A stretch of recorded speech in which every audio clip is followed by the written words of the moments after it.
యేసు రక్తమే జయం పరిచర్య. Praise the lord. జనవరి 9వ తేదీ 2025. ఈరోజు దేవుని వాక్యము. నరుని ఆయువు గడ్డివలెనున్నది, అడవి పువ్వు పూయునట్లు వాడు పూయును. కీర్తనలు 103వ కీర్తన 15వ వాక్యము. అవును క్రీస్తునందు ప్రియులారా, దేవుని వాక్యం ఇలా సెలవిస్తుంది. ఒక వ్యక్తి ఇలా అంటున్నాడు, నా ప్రాణములో ప్రాణమా, అనేక సంవత్సరములకు విస్తారమైన ఆస్తి నీకు సమకూర్చబడి ఉన్నది.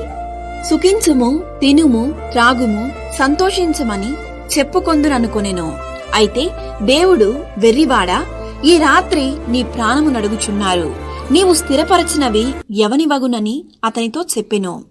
ఈ లోకంలో మనము అనేక వాటి కొరకు, అనగా ఆస్తులు, అంతస్తులు, ఐశ్వర్యం, అందం, పేరు ప్రఖ్యాతలు, ధనము, ఇలా అనేక వాటి కొరకు ప్రయాసపడుతూ ఉంటాం.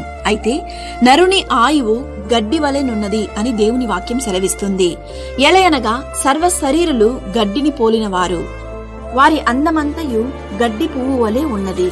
గడ్డి ఎండును, దాని పువ్వును రాలును, అయితే ప్రభువు వాక్యము ఎల్లప్పుడూ నిలిచి ఉండును అనే సత్యాన్ని గ్రహించి ఈ లోకంలోని శరీరాశ, నేత్రాశ, ధనాశ వీటన్నిటిని విడిచిపెట్టి ఎవరైతే వాక్యానికి లోబడతారో వారు మాత్రమే నిత్య జీవమును పొందుకొందురు.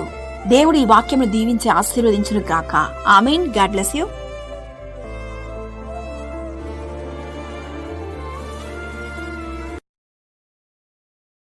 Download ShareChat.